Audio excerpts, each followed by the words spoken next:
Welcome back to the Back Post Podcast, a bonus episode. If you thought we wouldn't be turning up today off the back of that humbling for Chelsea, you don't know who we are. Tobes, kick us off. How are you feeling? I've been better. Yeah? I've been better. It wasn't very nice. It wasn't very nice. Title race was, yeah. It lost for 3 days. Title race on Monday, 3 days later. Yeah, you're back in we a might, top six we might race. be out of the title race. We might be out of the title race. After the amount you gave it on Monday, after drawing to Arsenal, we're back in a title race. We could potentially win the league. 3 days later, you've been battered away from home at Leeds. Reece James and Cole Palmer sat on the bench looking miserable. Chalobah at right back. Tosin, one of the worst performances I've ever seen at centre back. Just summarise how angry you were last night, because I feel like our viewers want to relive that despite the fact they weren't there. Yeah. If you're enjoying Tobes getting a taste of his own medicine, please do make sure to subscribe. We're trying to hit 10,000 subscribers by the end of the year. We're already halfway. We appreciate the support. So, seeing the team, I did worry. I was a little bit worried, luckily with podcast. Chalobah at right back, what is that about? I was with 3 right backs on the bench. Yeah. Gusto's there. Reece James is there.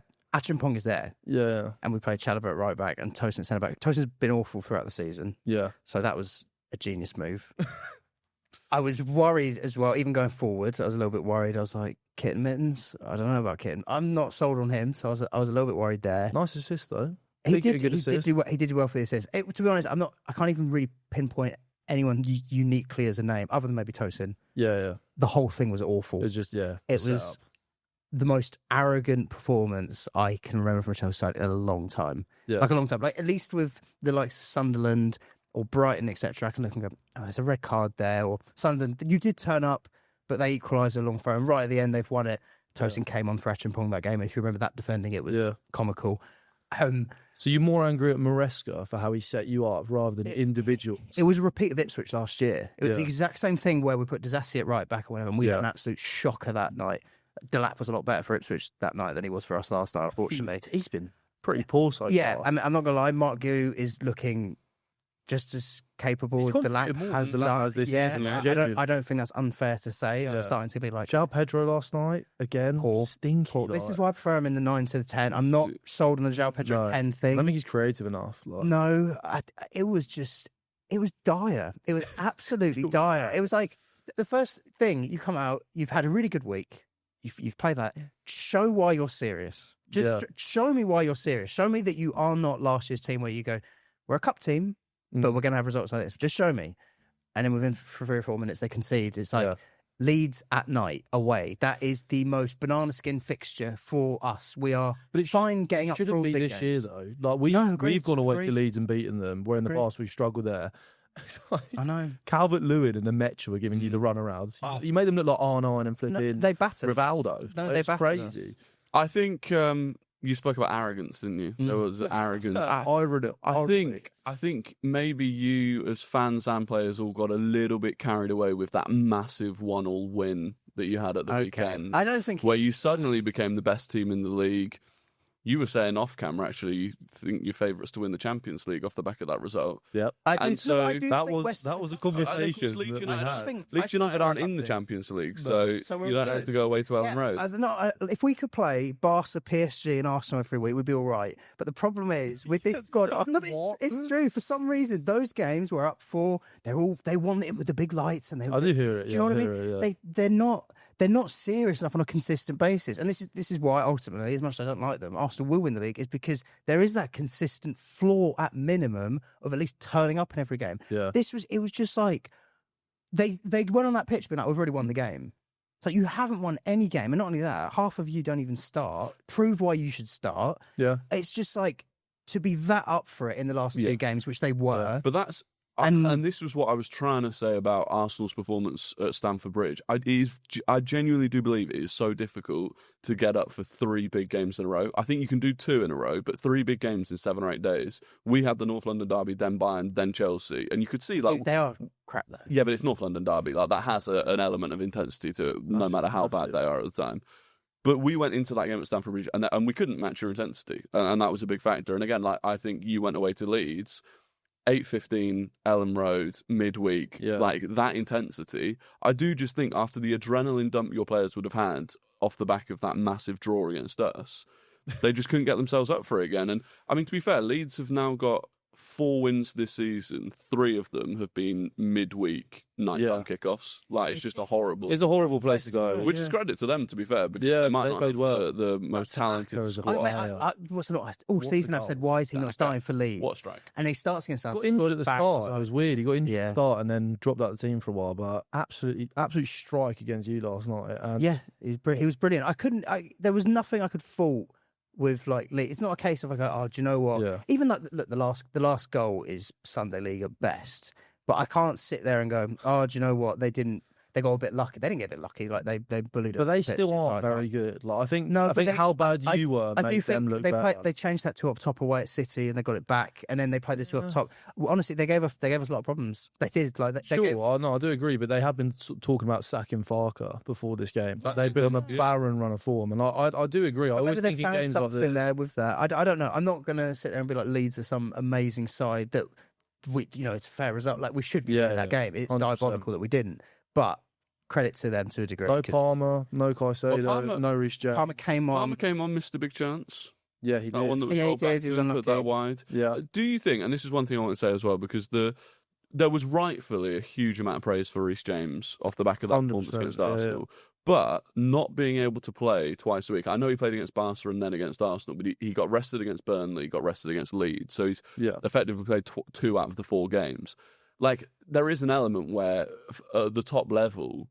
Yeah, when he plays, he's excellent because A, he's fully fresh, and B, I look at some of the performances from Arsenal players, and we'll get onto Arsenal, like Declan Rice, Mikel Merino, they're doing 90 minutes every 3 days.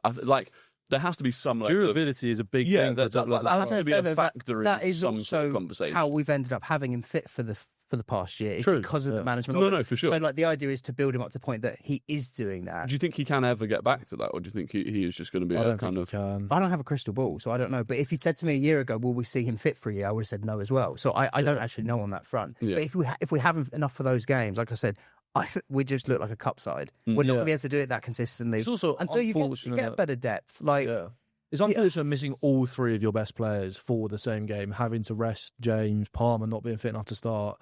Caicedo obviously haven't been sent off. That does play into it, and that is a fact. That's on us as well. Like, for sure. So if you were missing Rice, Saka, and Gabriel, yeah, I mean, if we were missing Gyökeres and Havertz and Gabriel and Saliba, and then Guerra goes off in first. But you have a much better squad as well, which does play into it. But missing Gibbons and stuff. It's not really. Don't get me wrong, their squad is embarrassing for the amount they spend, but it is still in a place where, like, some of your subs coming on last night. Like, I know you don't mind Mark Gee, but like he's the guy coming on to try and rescue you a point or get you back in the game. I'm like, really? It's like, for the amount that you spent, and that is who you're turning to off the bench. And like, you got Andre Santos come in, really good against Burnley. I thought he was really poor last night. Yeah. Just like some of your fringe players still are not quite taking their opportunities. And I mean, that was my issue with it. It was so like you said, the tiredness and willing to get up for that game. Yeah. What are you guys tired about? Yeah. What are you guys? You didn't play these games. And also, if you're looking at like Santos, for example, and obviously he's young and we'll see how he develops, whatever, but like, Casado's out for 3 games. This is a big chance to stamp on there and try and build some actual momentum to start in that team. Even the wingers, we rotate, other than Neto, we rotate the wingers a lot. Like, you gotta go and get that place. So it was just a really, really. But Tosin had a Bakayoko against Watford. What on earth? It's shocking. It is shocking. I don't know why Acheampong wouldn't play. No, I don't know what's better than him. I don't get it. Is it age? But then you started Esteval again, and he's 18. Yeah. So. Stinker and Hook, though, by the way. Lucky not to be sent off as well. Sent off. I've seen them give him because he just kicked him. Like, it was very John McGinn against Spurs. It was John McGinn against Spurs when he got sent off years ago before that. But it wasn't quite aggressive enough. The ball is pissed off. It's silly. And I think that last night did demonstrate why Maresca has been more cautious with him, because in a game like that, it's kind of like you've seen a little bit of immaturity creep in, lost the ball, got angry, lashed out. Doing that, you could get sent off. We in the could Premier have before done. Yeah, that. it could have. I don't think you should have been. No, but it could have done something a little bit more stupid and it's worse. I do get that. It's just. But even the performance, like his performance wasn't great. But you're not going to get that level of consistency out of an 18. Or very rarely you're going to get that consistency. And again, that is where you're talking about, a full title race, when you've got 18-year-olds, even as good as they were with one Aaron Miles Lewis Skelly last season, like, it is more difficult to get the consistent output from a 17 or 18-year-old. Well, you can't rely, and it won't be. That's why it's nice that Palmer will be back, and we'll see how we kick on. But as in, like, you can't be relying on the 18-year-olds, but like it's good for them to be. Like last night, he was your best attack on the pitch, and Still, relying on him creatively, and it's like exactly. for him to have every time we're looking to give him the ball, which we should. I have no problem with that, but. The other you lot, why are you not stepping up? Like, why is no one? It's just, and the build, mate, it was so slow. That's the worst thing about whenever it seems to be Tosin, Chalobah, and like another centre back. We play 3 centre backs. We are dawdling on the ball so much, and it was just. It was painful. It was a painful watch from your. I hate it because all I'm seeing as well is like stats in the corner that go last 10 minutes, 89% possession. I'm like, we're doing nothing. We're doing nothing with the ball. Yeah, I think you created less than one XG in the entire game. No, we did nothing. So, we did nothing in that game. But going into. Obviously, you got Bournemouth away, which they're in terrible form, but still they are. Leeds But this game. yeah. Do you concede now not in the title race? For that, for you? Yeah, no title race. Just the 9 points behind now, right? Yeah, 9 points behind. Yeah, we're not going to be winning the league.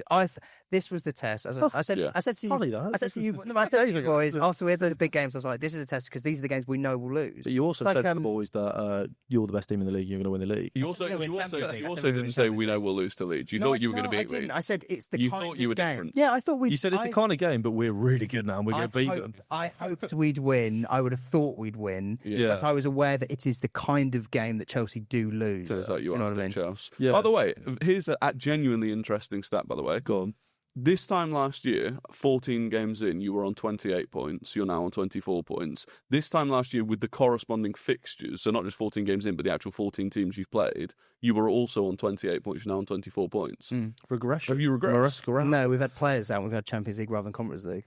But is it a case that you're going to get more players out naturally if you're playing Champions League football? No. We've had our best player out all season. It does make a difference, yeah. It's playing Champions League football, like Conference League, you literally rotated like your full 11 every game of the league. We play one game a week. No, that's what I'm saying. But now you're in the Champions League, like this is naturally going to happen. No, I know, but it's in there just acclimatising.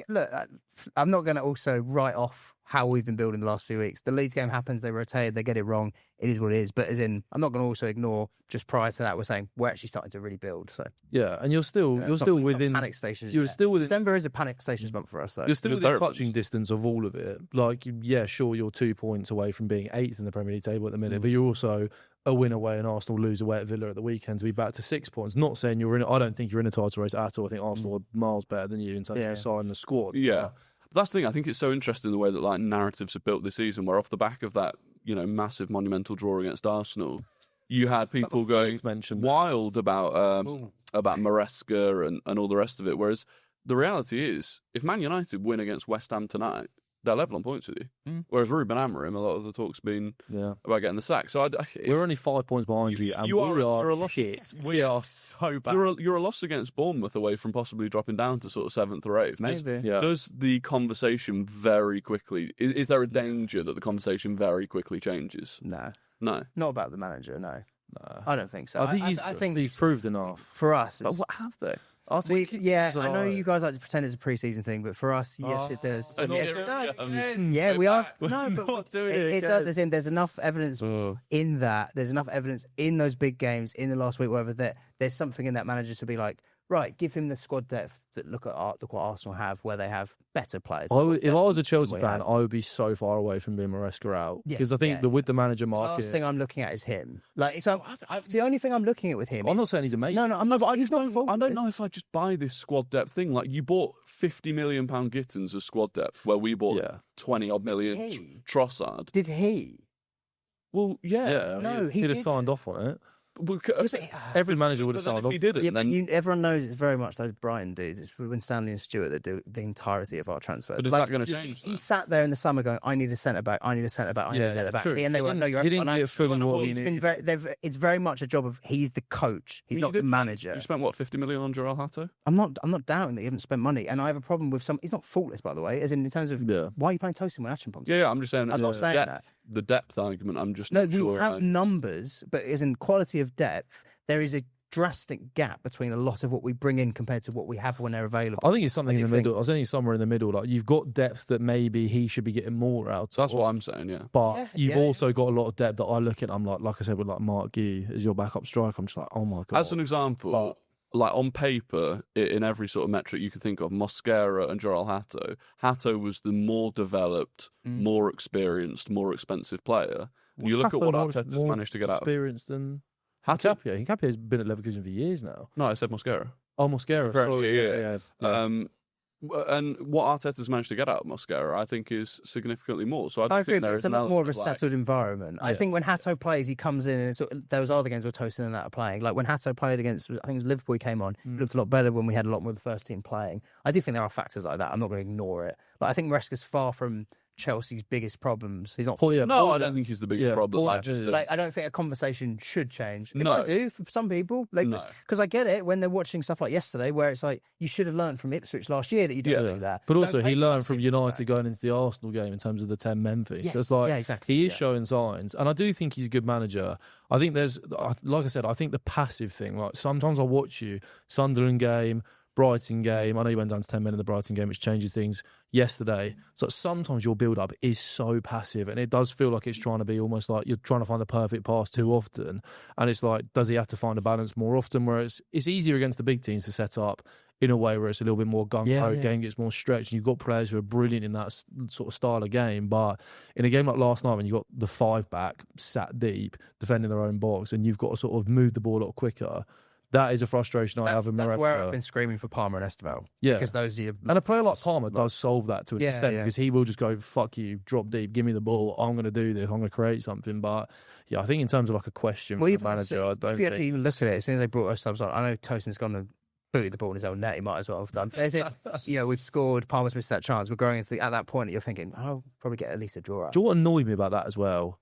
Tosin turned round and started shouting at his teammates. My head would have. I mean, my head fell off when Vicario did that. Yeah. When he was doing that last night, I was like, "Whose fault is that?" Sometimes you just got to hold your hands up and say, "Sorry, lads." Like maybe you should have pumped the ball down the line or whatever. It's easy to say that in hindsight, though. You've got a fairly. He's got quite a lot of time to deal with that, and he's just like taking a huge touch, gone into his own penalty area, lost the ball. And I've seen people blame Sanchez as well, which I find was bizarre. Like, what's he supposed to do? Well, Neville said it on comms. He could have spread himself more. Keeper has done more. I thought he's done everything he can to jump on that ball. Yeah. He's got unlucky this kind of swerve. You're not anticipating your centre back doing that. No. It's. That's like 95% Tosin, and then maybe Sanchez can pull off some sort of like stop. I'd actually say Bob was our best player yesterday. I can't think of anything that annoyed me. I think he's been your best player for a little while. Actually, no, he did one pass where I was like, oh, but that happens. You know what I mean? Other than that, he's been decent for us. So I can't knock it. And you had a player that I genuinely never heard of before score against you last night, which is some achievement. Bill. Yeah, never heard his name. Chalobah. Maybe that's a lack of ball knowledge on my part for Leeds, but I was like, I've seen the name. Yeah. The thing was, watching me point him out of a line. No, I was like, it's a bullet header, by the way. Apparently none of our players knew he existed either. Yeah. Like they're standing around. I was watching Gittins on that goal. I'm not expecting Gittins to be something amazing. Oh, you can't blame Gittins. No, I'm not blaming for him, but I was watching his perspective. It was just making me laugh because I just thought, fair. I wouldn't be tracking him either as a winger, but he was just watching this guy just freely run. Do you zonal mark from corners or man mark? Yeah. No, they seem to do a bit of a mesh. If there's notable threats. That's the trend these days, isn't it? Calvert-Lewin. Yeah. But they've forgotten Beale. So bloody Beale, mate. Beale. I mean, with 3 centre-halves on the pitch as well, Badiashile, Tosin, Chalobah, they're all massive. Well, I think that was Maresca's thinking. I think it was that because he knows they're going to be physical and he's like, okay, João Pedro, Delap, those 3 centre-backs. Badiashile, by the way, I can't... He's one that I'm like, how does he still exist at Chelsea? Well, he's always been injured. He played really well against... The only other game he played was Liverpool. Yeah, he played well against Liverpool. But I just still think he's like last night I was watching, I was like, this is a stiffish footballer. Yeah, I don't like. But he seems to come in like once every couple months. He just have a decent game and then just like drop out. It's him and Lavia. And Lavia would do my head in. They do the same thing. Talented footballer. I love Romeo Lavia, but I mean, where's he gone again? Pointless if you never. That's the thing. We have it's genuine. It's pointless. It's pointless having him. Like you might as well sell him, which isn't his fault. Like it's a horrible thing. It's like it must. Absolutely frustrate the life out of it. Yeah.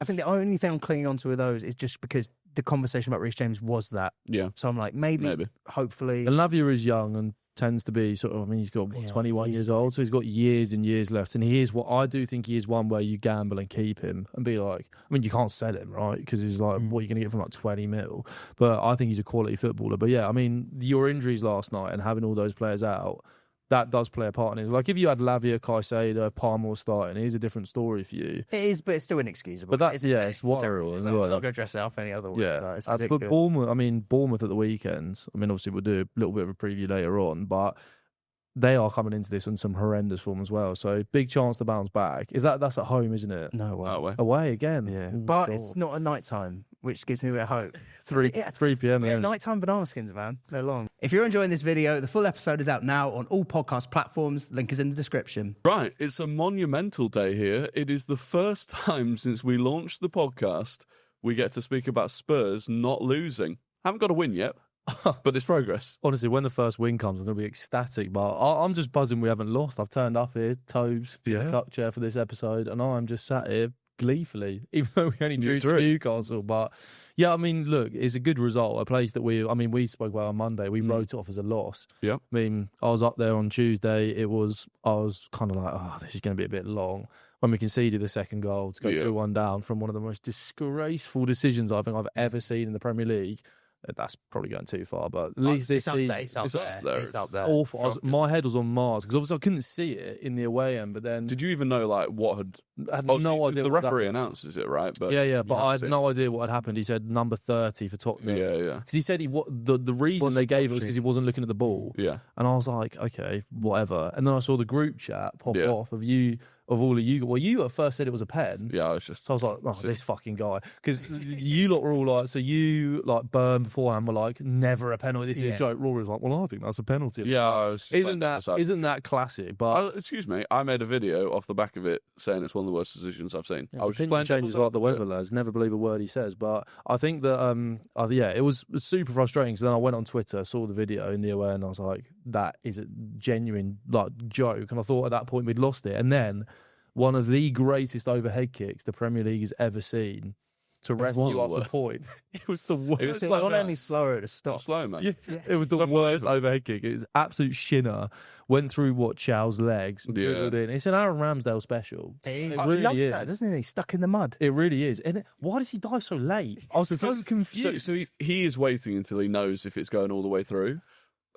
And he's done this at Arsenal before, where it's like comedic. It's like, but it's like, start moving in the direction is at least start. Like, fair enough, you don't have to fully commit, but he just stands dead still until it's too late. It's a really weird one. Yeah, but yeah. Another take the instance point. of our centre halves rescuing us points. I mean, we're still top of the away form table in the Premier League. Like away from home, we are the best team in the league this season. Like it's crazy, and it's all. I mean, at Everton, Van der Ven with a brace. At Newcastle, Romero with a brace. I genuinely think if we played Romero and Van der Ven up front every week, we'd be challenging you for the league title. I don't think you would look like you'd be playing If we duplicated right, and had Van der Ven and Romero at the back and up top, they're better than our attackers, genuinely. When Romero went up front last night, that diving header he scored, the header, that was brilliant. it showed more attacking instinct than any of our forwards had pretty much all season. I really like Chalobah, big fan of Chalobah, and I thought he was good. But I mean, when Bruno G scored, I was just like, this is just great, absolutely classic. It was great. That penalty is just sickening, though. Yeah. Like just the idea of that deciding. Yeah, because we got back into the game and I was like, 15 minutes left. That Frank could get the sack because of that. Well, that was... No, but I mean, let's say you had lost it. But even, it's just like down the line, that could be the Did you consequence of Did you guys that. watch the game? Yeah. What did you think of the actual performance? Because for me, I came away from the game thinking we're still shit. I watched the second half because I was watching City. City for them. I was flicking between. Absolutely fair. But when I was watching your game, it was still very much you're not creating opportunities. Like it's a joke. I mean, I think you had 2 shots on target, and they were the 2 goals. Yeah. And that still is probably the overriding problem that you've got. Yeah. I felt like you at least showed a bit more fight and spirit. Yeah, it's true. And they're still... Romero did. They're still fighting for Frank. Yeah, but I thought that... I mean, the biggest issue we've got right now is we don't have any... We might as well just not play a midfield. You might as well just stick an extra man out wide because we don't play through the centre of the park. Our whole game plan, and I felt so sorry for Mohamed Kudus on Tuesday because our game plan is lump the ball to Kudus, hope he does that amazing thing where he takes it on his chest with someone right on his back, drives in field. If he wasn't so good at that, Frank would have been sacked 3 weeks ago. Genuinely, that is our only way of building up. And I do sometimes think, I'm like, because he's so good at that, does Frank rely on that too much? And if he wasn't doing that, would it force Frank to find another way to build up? I'm not sure, but I mean, Mohamed Kudus was amazing. I thought he was the best player on the pitch on Tuesday night. It's been amazing for us all season, but it's just a one-man carry. Yeah, if he's out injured, it's like, oh my God. And you've got Xavi Simons who, look, I know, again, I always say this has not been great for us this year, but how's he supposed to play himself into form when he's not started any of our last 4 games? Like, you're telling me that... Chucked on in ugly games. 10 minutes left. But like, like 10 minutes left while you're losing. The Arsenal game, when it's like, the game's done. Literally. And I mean, I don't know which team we're going to see at the moment. There's no consistency with anything. I mean, Matisse Tell, last couple of times Matisse Tell has come on, he scored against Manchester United, scored a great goal against Leeds. I know it was a little deflection, but did really well for the goal. Did really well in the build-up for our first goal last night. And it's like, you won't see him again for 3 weeks now. No. He'll have a good cameo, and then that's just it. Yeah, with Xavi Simons, I think if he doesn't play against Brentford, which is going to be a team that like he'll definitely start against. Yeah, if he doesn't, then you've got a much more worrying thing. But yeah, I think with Kudus isn't going to AFCON, is he? They didn't. No, he's not. No, they didn't qualify. Thank the Lord. Lord That would have been that would have been a real problem. Well, like you said, maybe you'd have found something that worked. Yeah, I mean, I don't know, that's the kind of catch-22. It's like... I don't know, because it would just be Brennan Johnson, buddy, running. But that's a bit more Brentford ball. Well, yeah, for Brentford it might work. But it's like, we feel to me at the moment like that team that comes up to the Premier League and they've got that one amazing player and you're like, it's like St Maximin at Newcastle for years. It's like, oh my God, if he's not playing, what's the fucking point of watching this lot? And that feels to me at the moment, if we don't have Kudus on the pitch, genuinely what's the point of us just being a football team? Like, we might as well just not be. And again, Newcastle's not changed my mind in terms of the bigger picture. I hate banging on about being like, oh, I'm Frank out and stuff. Like, I'm still behind the manager, and like on Saturday I'll be behind him again. But I do still think it's probably the right thing. You don't trust him. I don't trust him at all. I don't think he's gonna turn it around.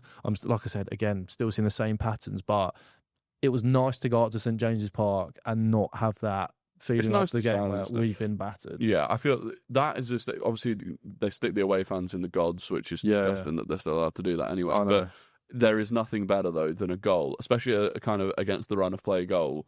The place goes so silent because you can't, like, obviously the away fans are making noise, but the mics on the TV don't really pick them up, and it is just like deathly silent. Yeah. And it's so funny. Enjoyable. I mean, the celebrations were good. They was good, but result. I wouldn't say I ever celebrated Spurs' goal, but because of that penalty, I did think like, good. Vindication. Good. Thank God. Like, Justice. Yeah. 100%. No, 100%. VAR, I mean, just quickly on VAR, it's had a terrible midweek again. That was terrible. I don't know if you saw, I saw it this morning, the Wolves game last night, there was a 6-minute delay. Yeah, for an offside, for another one of the... And I don't know... Get that sensor in the ball. Automated exist. No, it's not. But it's because it was... Because someone was stood in the way, it was another one of these ones where it's a player interfering, and I don't know why it feels like there is now every single game week there is one of these big interfering with play. Like, I just don't feel like that was a thing. I think it's because we're now seeing so many more set pieces and so many more set pieces where players are stood in front of the goalkeeper, and then. But it was the fact that. And I think because there's been controversy around that, maybe refs and VARs are overthinking it. Yeah. But 6 minutes, so then at the end of that 6 minutes, then send the referee to the monitor and go, would you think he's interfering? I thought, what did you just spend? You could have sent him before any of the 6 minutes. You could have gone, well, he's kind of in the way. Just send the ref to the monitor and let him got to have a time. It's so the fact that we were given that whole clear and obvious wording. 6 minutes means it is definitively not clear and obvious. Whatever you think about the situation, you obviously can't go with it. It's not clear and obvious. After maximum of 90 seconds of VAR, I think they should either then send the referee to the monitor and the referee's got 90 seconds, or they just go, we don't have enough here to change the decision. Just go with it. I almost feel like maybe it should be. Look, I'm not going to look for solutions with VAR because I'd like to bin it, to be honest. But even the referee should be the only one that goes, I need another look at something. Yeah.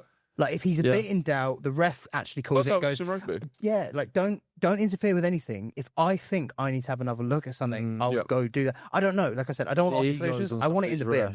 We've had a VAR for 6-7 years. So, no, but the point is, we've had fucking cancel the podcast. People on audio. He's just done. He's committed fully to the 7th. That's for Burn. That is a stinker. But we've had it long enough now to know that like I wanna live. it's subtracting from it as a viewing 100%. experience. It is. Like I thought from that game to watch a game be decided by that, and then picture the idea of a World Cup final or a Champions League final being decided by two blokes holding on to each other. Burns got him in a headlock. At some point, something that is way too important is going to be decided By by that. something like that. Like that. The thing that annoyed me with yours, again, is if the referee on field gives it and the VAR doesn't overturn it, I'm Sure, like, fine. Yeah, but yeah. it's the fact that the VAR's overturned it for what is every single fan of it. And the reason I think so many other fan bases actually got behind Spurs, even Arsenal fans being like, that's wrong, is because we see that sort of thing week in, week out, game in, game out. You do it every game. But it also happens to us. yeah. Literally, Everyone someone does pulled up it. a clip. Everyone That happens at every corner in every game. Someone pulled up a clip where the Premier League had clipped up Adama Traore doing it to Jurriën Timber, where he literally rugby tackles him off the pitch. Yeah. And they're like, haha, that's funny, isn't it? Adama Traore doing that. And it's like, yeah, but in another game, VAR's just given a penalty for that. How can that? Yeah. Not I also think the referees have got more lazy because of VAR. I think that's actually weakened the quality of just like the fouls that aren't VAR. I mean, we could do an hour-long pod on how shit these referees are, but we were. I'd scrap. we won't. Arsenal, big win last night. Yeah.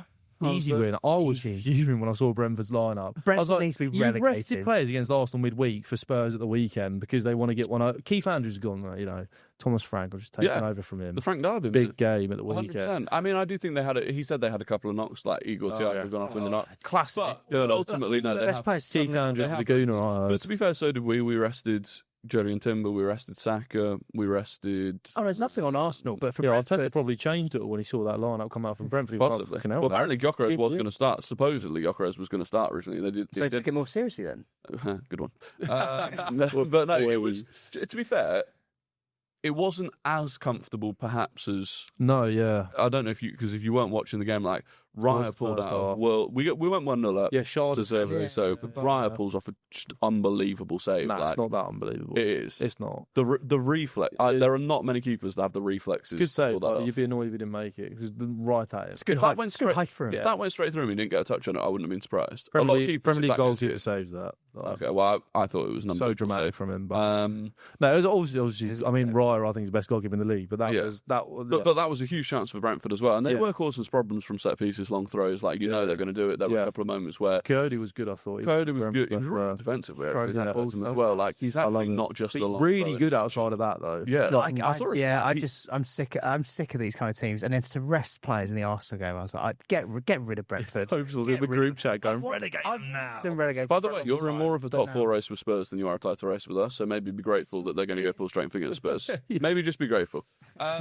But no, that Coyote, by the way, he's completed more dribbles than any other Premier League player this season. He's so funny because he's such an investment player. aesthetic. Yeah, dribbler. yeah. He just managed jing to do it. through players. He's quality. I really like him. But Yeah, but outside of that, it was kind of Saka scoring.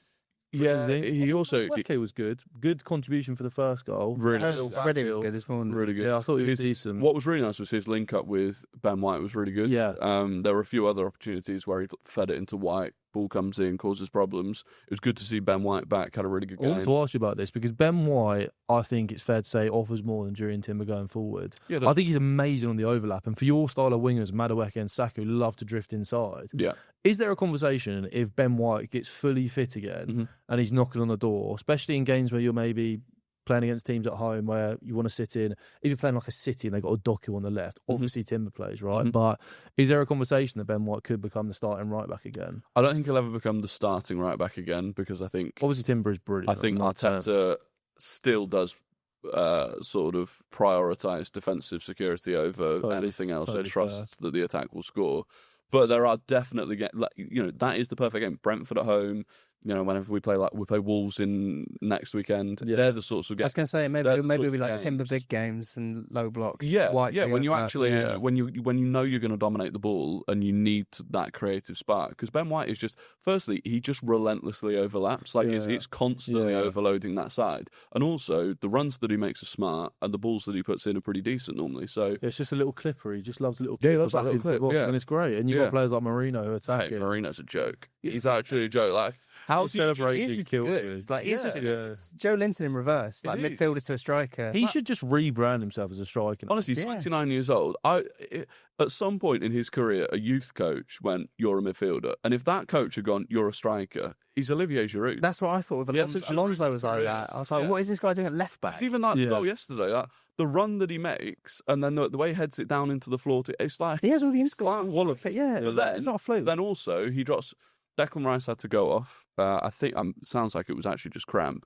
Declan Rice goes off. Marino then drops into midfield. Yeah. And from midfield, he then assists Saka for the goal with a lovely through ball. It's like he's got a fair bit in his locker. He's The not the most golden assist aesthetically number pleasing. this year, like for 30 club yeah. country. 30 GM. That- Oh, he's only 5. That's nuts. That's more than. That's like more than like You'd be happy with a winger having. Verts. More than Verts. It's weird. If you'd signed him as a striker, he'd be getting so much more praise. Yeah, Oh, 100%. Do you know what I mean? Yeah, 100%. Verts nearly got a goal last night. He did, yeah. We'll talk about that in a second. I'm not done bad. praising Arsenal just yet, but we will move on to it.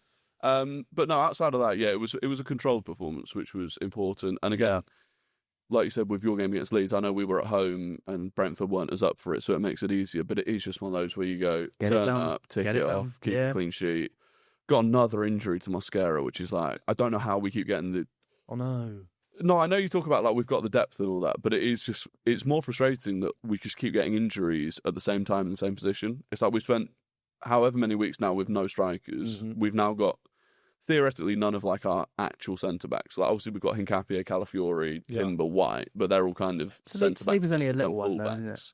Hopefully, Saliba's. Yeah, but what's going on now? I thought it was just like a I thought it was like- precautionary oh, thing yeah. that he missed out. It's some, it was. I think they're saying it's his calf, and and so it's one of them where like. arse can be problematic. So like he It'd be could- shame if it was really long. No, it's Yeah, not. It's like big it's shame, like yeah. a mine. It's like a mine. I know, it'd just be a big shame, Mm. obviously. Mate, don't celebrate injuries. That's below the belt. No, exactly. But going away to Villa Park is obviously if I'm we don't have really Mosquera excited or about that Saliba game. or they're Gabriel, nuts. That'd be good. yeah.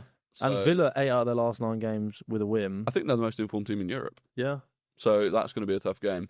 But yeah, yesterday came out of it. Some really good performances as well from Calafiori, which Yeah. defensively, he gets a lot of stick for not being good enough defensively. I think this season, I genuinely can't think of really any sort of moment where he's been caught out. Mm. And who else had a good game? Declan Rice was, just Declan Rice. That's pretty much it, really. And It was that is just a enough run of of the the mill. Arsenal praise for sure. Job done, 5 points clear. Yeah. That's one interesting thing, by the way. Off the back of the draw against you, there were sort of suddenly murmurings of, could this be Arsenal, slipping up? Since we came back from the international break, since we launched this podcast, Mm. when we started the podcast, Arsenal were 4 points ahead of City, Yeah. 6 points ahead of Chelsea, 8 points ahead of Liverpool. We're now 5 points ahead of City, 9 points ahead of Chelsea, and 11 points ahead of Liverpool. So we've extended our lead on everyone, despite going through that massive week and having all these injuries. Oh, yeah, I'm that's positive. right. Yeah. Congratulations. That's I'm really happy, yeah. You don't sound it. Anyway, a team that did Villa Yeah, or yeah. City. Well, No, City, it's they about- said they did tighten the gap this week. Yeah. Yeah. Slightly. Yeah, I mean, but that for me Mental is another, game. just like the Leeds game. That's a game where they got the 3 points, but I'm like, I'm But lacking. are we one having still. a very different Is it conversation though? if the game, like I know the game didn't end at 5-1, but when they went 5-1 up, it did feel like Also, Wow. they conceded just worldies. Like every goal. Like Chukwueze just banging But it in. then when they he did also only have City had 4 shots on target in the game and scored 5 goals. So like, Haaland hit the post with 2 goals. You expect him to score. Yeah, like yeah, yeah. they were until Yeah. John Stones came on and looked a bag of bones. Like they The fact that genuinely people still want work John Stones starting at the World Cup for England really that's concerns fair. me because He he's changed not. the game. He doesn't play football anymore. When he does, I always think he looks distinctly average now. He's had more injury problems than probably any other player in the Premier League over the last 5-6 years. So it's like I don't get that. And yeah, when Yeah, he he was obviously- a good player, but it was him and Savinho. To be fair, it killed their attack. I just thought. Firmino's getting pelted is a terrible. minute. Yeah, they were Doc. It's like Doku, Haaland, and Foden are looking brilliant at the moment as a collective 3 for the Yeah. last few weeks, month even. Yeah. Foden and Doku have had good seasons. Yeah. Everything behind that is up for grabs. I don't think there's been enough chat about Foden. I know, last I agree. week or I think so. everyone's scared because of last year Yeah. to kind of go, is he back? That's back-to-back Like, braces now to Yeah, what City get. yeah. And he has had a good season. He's scored quite a lot of screens. He's been good. Stuff. He's been Yeah. consistently growing since the start of the season. Has been good, and now he's really starting to add some goals and assists to his game, which is like again, it's like you don't want to. Phil Foden is 25, turning 26 now. Mhm. It's not like this kid who his you prime. should give loads of leeway. prime to. years. But he's been very good for City this season. Arguably been their best player alongside Erling Haaland. So it's like Yeah, I do feel like there should be a little bit more chat about No, it. look, I'll tell you what worries me about It's City. finished, by the way, last night. Yeah. Unreal. It was. What worries me about City is they're no longer a one-man team. Yeah. Feels like they're with Foden. You know, Foden hits 23, 24 levels. That is a problem. That worries me. Yeah. Doku looks electric. So it does feel like the attack is more complete and will consistently provide more goals than just Erling Haaland. Yeah, agree. But what doesn't concern me is that they are fragile defensively. And I know what you're saying in terms of like, you know, they were worldies, but oh no, I agree. But City brought that on themselves because second half, especially after even when it went to 5-2, suddenly they sit in deep and they couldn't really get out as much and they feel a lot more panic. This is where Rodri. And Donnarumma, I think Donnarumma is under the radar how fragile he is from set pieces, which is 100%. consistently going to be a problem. So I'm like, Gvardiol's not looked like himself. no, he hasn't. And if it had just been that Fulham game, that they conceded 4 goals, you're like, okay, that was a freak. But it's on the back of the Leeds game, and it's on the back of other games they've had this season, including the Champions League. Where it's like they are generally just conceding far more goals than they normally. I don't even think it's just defensively. I think it's stylistically. Like a couple of years ago, you saw Pep Guardiola teams when they went 2-0 up, you wouldn't get the ball. Like you wouldn't touch the ball. They would just kill the game, and you'd be going, "God, City boring again this week, just a 2-3-0 win." And sometimes they'd hammer a team, but now it feels like, I mean, even when they're 5 goals up, teams are going at them. They feel like they've got a chance. Like City dropping deeper is something that you've seen from a lot of other teams, but not Pep teams, and that is what kind of separated his teams for years.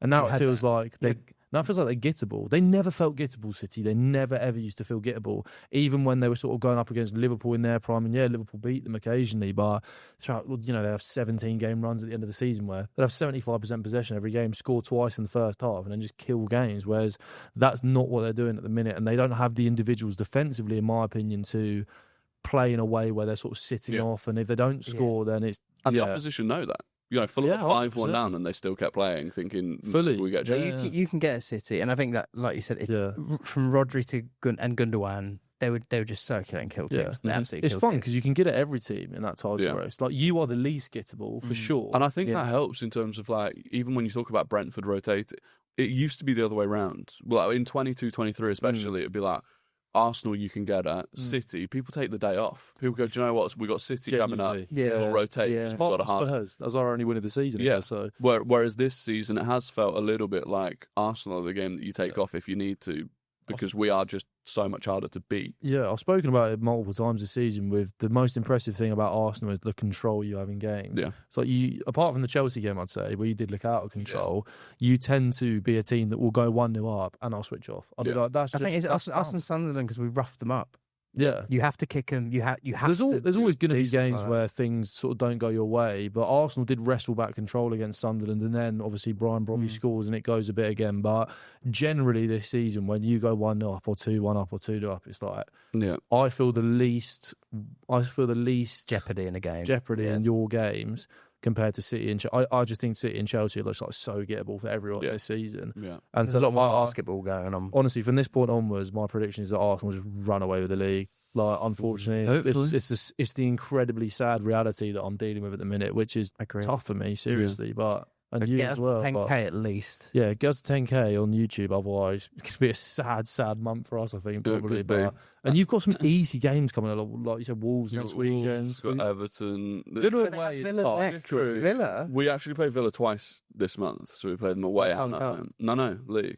Yeah, January is it fixtures, doesn't it? Or it might be right at the start of Jan. I think it's the end of December. It's the New Year's Eve sort of. Yeah. So that's big because they are theoretically in the title race. If you beat them, are you at that point thinking? Yeah, if we beat them, I'd be like, because the big thing as well is the amount of big away games that we've done. Yeah, like we've done by that point we'll have done Villa away, Newcastle away, Liverpool away, United away, Chelsea away. Yeah. We'd only have which. Come on, 3-point lane. And City. I mean, you cannot call it 3-point lane. Maybe last couple of years, but that's exactly what everyone in 2025 is great. And I'll tell you who certainly won't be. I'm just saying anything. Tell you who certainly won't be fighting back is Liverpool.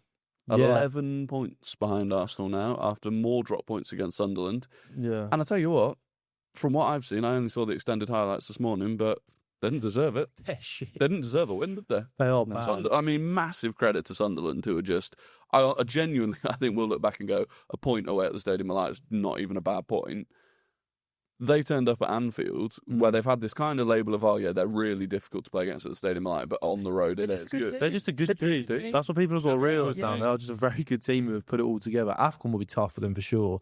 Even the guy, Salby, scored for them last night. He's going off to AFCON, I think. So the thing I want to talk about first with Liverpool was, I think what summarised how annoyed Liverpool fans are at Slot at the moment is the Chiesa moment at the end of the game. You've got a player who's coming on where you never want to accuse players of sort of dropping in effort or intensity, but some of the Liverpool players last night, I caught a bit of the game, and some of their players in terms of the intensity, in terms of second balls, winning duels, so low. And you've got Chiesa coming onto the pitch and doing that, and he's getting 10 minutes if he's lucky at the end of the game. Cody Gakpo's stunk for the last couple of weeks, pretty much this season. Salah's being benched. Obviously, you've got Wirtz, who seems to be growing into it a bit now. Lovely feat for his not goal.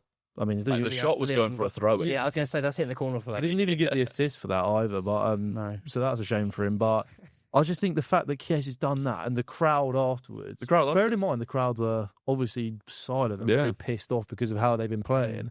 And then at that moment, the entirety of Anfield rose up for Chiesa. It was like he'd made the block and he was sprinting back at the other end of the pitch. It was like he was getting a little guard of honour from Anfield. And it's like that kind of thing is just going to play against. Slot has to start Chiesa in the next game, in my opinion. I don't think he will. It's such a bad message to the dressing room. The players that aren't playing, if Chiesa is rewarded. You've just saved my job. Slot goes this morning if Liverpool if Isidore, and by the way, Isidore, it's great from Chiesa. Isidore should bury it, really. Terrible. But yeah, you're right. I think if that goes in, you're looking at Slot this morning going, that could be... Yeah, it's like it will be a case of, thanks, Chiesa, mate, for saving my job. He's done that numerous times throughout this season. He's done it with goals at the end. Yeah, I was like, Chiesa. He's been good every time he's played. I know Soboslai's had a somewhat decent season. Outside of Soboslai, you'd probably say Chiesa's been their best player. Yeah, arguably. And it's like with Chiesa, I mean, it's not even like we're talking about a bench player who, he's come on a little bit, but is he really that good? Chiesa's a very good footballer. Like, we've seen it for Juventus and Italy. I know his ACL's ruined him a little bit, but he's a very, very good footballer. There's no harm. What would be the harm? You can't tell me he wouldn't do a better job playing at the moment. Start him against Leeds. What are you going to lose from that? And if Slot does that, that's the kind of step you could take to maybe getting some fans back on side. If you go and win at Leeds, Chiesa has a good game, you started him after that. Could that then be a bit of a sort of momentum swing for Liverpool? Because it feels like if he benches Chiesa again at the weekend, plays Gakpo, Salah will probably come back into the team because he's been benched 2 games in a row now. It's just like, oh my God, this is just more of the same. Players that are coming in and performing aren't being given that chance. And I mean, last night, like Joe Gomez, etc., Van Dijk, poor again. I was going to say, Van Dijk on that goal, like, he gives a hospital pass to McAllister anyway. What's he doing, man? He's been so bad. So bad. Yeah.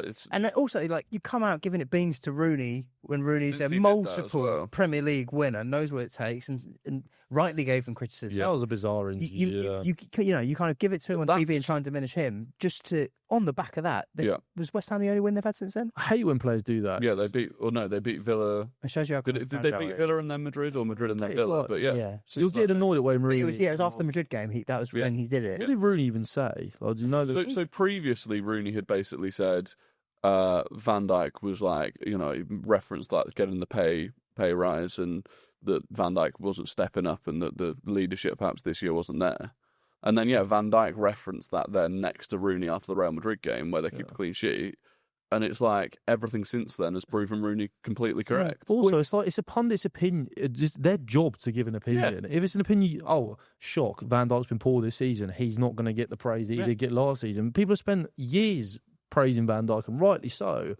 I hate when players do that. I saw Carragher calling out Salah because, like, last year when they were on fire and they were top of the league, like, he was doing loads of interviews, and obviously that was a lot of the contracts when they sorted at that time, and then you haven't heard anything. Hide him on the bench 2 games in a row, £700,000. Those 2 bench appearances have cost Liverpool. So, I mean, the contract that he's on, he cannot be sitting on the bench. Like, that's the problem they've now given themselves. I mean, I said it last year. I was like, give him a new contract because he's had an all-timer season, but this could really come back to bite them because Mo Salah does have a history of sort of having a brilliant season, then dropping off a little bit potentially for the next one. But I mean, not really. He struggled against the low block again. I'll tell you what, that clip of him trying to flick the ball flick on, that was honestly mad. But I tell you what, There were a lot of things that Newcastle fans said about Isak when he moved to Liverpool that at the time came across as, oh, you're just bitter and salty. But that is also because of what we heard from Newcastle fans while he was there. Yeah. You know, But now it's like a lot of those things that they said about him are kind of ringing true in terms of the low block, in terms of... He has been always streaky, though. I will say He's that. always been streaky, yeah. But he's not on a hot streak at the moment. I think for Liverpool fans, the most concerning thing is that win against West Ham. It's like, okay, is that a building block, or is that one-off against a poor West Ham? They weren't even good We against said West on the Ham. pod, like Frank won at West Ham. Yeah, Like, and that's what It's a massive one. It's a massive one-off for me. Like, not a massive one-off because I think they will continue to win games. They've got players that will. Turn I up still from have time them to top time. 4. I still think So they do will I, but get top 4. that's on the premises that Slot gets sacked. But that's what I mean. I think that will happen. They're 5 points behind Villa at this point. Villa with a big win. Do you think Chelsea will be top 4? Yeah. So that immediately, unless they're going to overtake Villa, which is going to be difficult for them to do. No, it will be difficult. Villa can't keep getting away with It it. is a long season. Like we're a third. Yeah. Last night was a third, roughly. Yeah. Villa with a big win. I think we should probably touch upon that. Yeah. 4-3 away at Brighton. I mean, Brighton are just the weirdest team ever. I literally, if you told me to do a little analysis on Brighton, I'd be like, don't know, mate. Couldn't tell you literally a thing about how they're going to turn up. Because 1 week they look amazing, 1 week they concede in 4. But I mean, Villa again deserved to win last night. Ollie Watkins' brace kind of feels like that might be a kickstart for his season. Yeah. Anana with another goal, 2 set piece goals. Donyell Marlin scoring again. Van Hecker with a brace as well, and it was like it's another win for Villa. Momentum is insane right now. They've gone weekend. They've gone from like goals of the seasons to games of the seasons now. Yeah, no, literally, it's worth a watch. I mean, I said it on the pod on Monday that it would be that'd be the best game of the week. And it was, because Fulham Man City was. But yes, probably true. Best game on Wednesday. Yeah, I only saw the goals back, but I do think, in terms of like momentum, and if there was one thing you could maybe look at Villa, you'd be on Watkins hasn't scored yet this season. Now he's got 2. Should have had 3 as well. Yeah, I've not seen the highlights of the goals, Watkins, but though. fighting back as well they went 2-0 down, right? I think that's big for them, and I think genuinely it's going to be a really tough game at the weekend.